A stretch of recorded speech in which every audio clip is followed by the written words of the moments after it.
हम लोग सर्कल्स कर रहे हैं एंड सर्कल्स में हम लोगों ने थ्योरम 10.11 आज स्टार्ट करनी है which is very important. Cyclic coordinator की थ्योरम है and what is cyclic coordinator पहले हम वो सीखते हैं। ठीक है, साइक्लिक कोऑर्डिनेटर का मतलब क्या होता है? साइक्लिक कोऑर्डिनेटर मतलब जिसकी, देखो पहले तो कोऑर्डिनेटर क्या है? कोऑर्डिनेटर है जिसकी चार साइड्स होती हैं, चार एंगल्स होते हैं, है ना। चारों एंगल्स का सम क्या होता है? 360 डिग्री होता है। अब साइक्लिक कोऑर्डिनेटर क्या है? साइक्लिक कोऑर्डिनेटर मतलब कि जिसके चारों के चारों, ऐसा कोऑर्डिनेटर जिसके चारों के चारों वर्टिसेस किस पर है? सर्कल के ऊपर लाई कर रहे हैं, लाइक दिस। ये क्या है? एक cyclic coordinator. And cyclic coordinator का एक बहुत इम्पॉर्टेंट, एक साइक्लिक कोऑर्डिनेटर की बहुत इम्पॉर्टेंट प्रॉपर्टी होती है जो ये है कि ऑपोजिट एंगल्स, यानी इसका और इसका सम 180 है और इसका और इसका सम 180 है। क्या मतलब है? इसको मैं ऐसे भी बोल सकती हूँ और मैं ऐसे भी बोल सकती हूँ कि the opposite angles of cyclic coordinator are supplementary. Supplementary मतलब जिन दो एंगल्स का सम 180 होता है, राइट। तो यहाँ पर क्या है? The sum of either pair of opposite angles of cyclic quadrilateral is 180 degree, यानी इसका और इसका सम 180 है, इसका और इसका सम 180 है।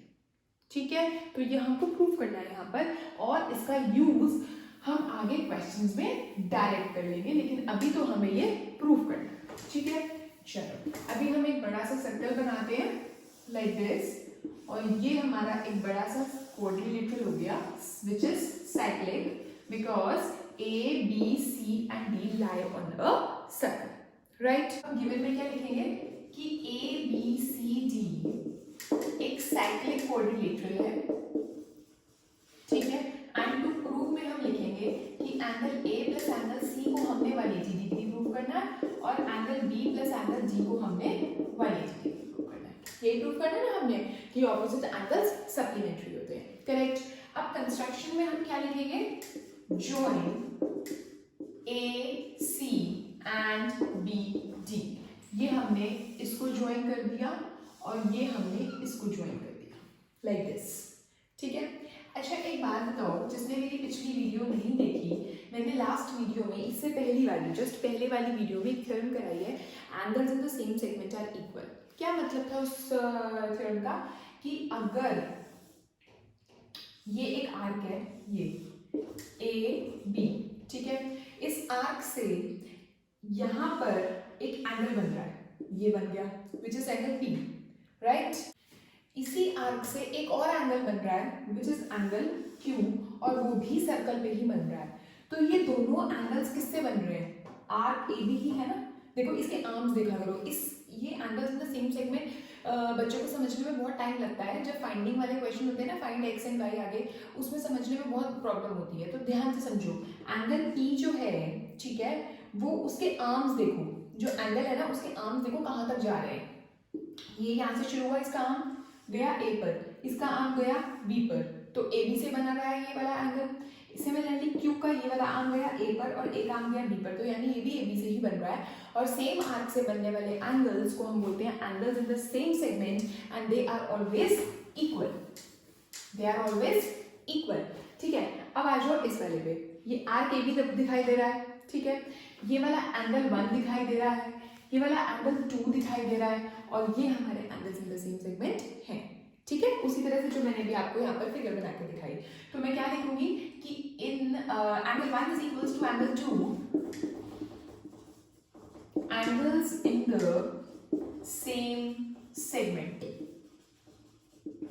right। अब देखो ये है एंगल 3 मेरा और ये है मेरा एंगल 4, और ये किससे बन रहा है? ये देखो, ये रहा मेरा एक सर्कल, ये रहा मेरा BC, और BC से बना ये वाला एंगल 4, और BC से ही मेरा बना एंगल 3, बना ना।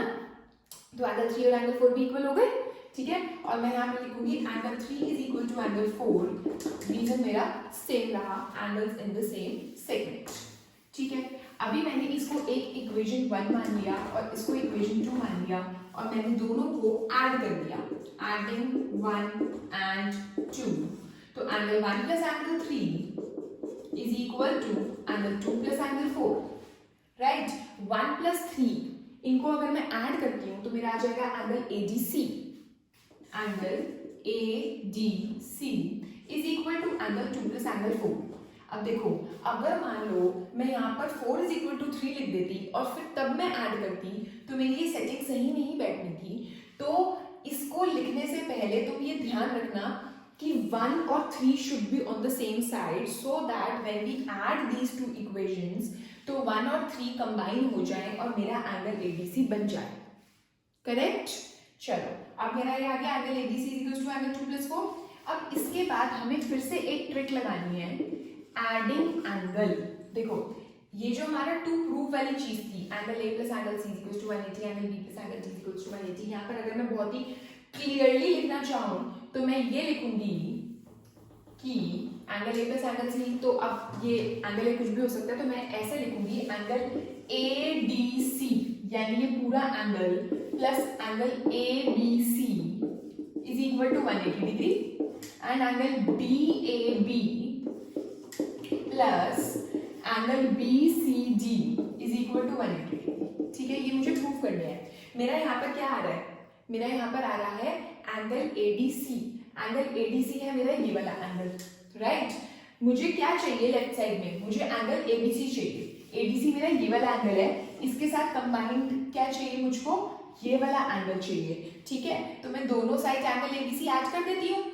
Adding angle ABC to both the sides. ठीक है, तो एटलीस्ट मेरी लेफ्ट साइड तो बनेगी ना, angle ADC plus angle ABC is equal to angle 2 plus angle 4 और ABC को ऐसा तो है नहीं, मैं सिर्फ लेफ्ट हैंड साइड में ऐड कर दूं, राइट हैंड साइड में भी करना ही पड़ेगा वही चीज ऐड, तो एंगल ABC।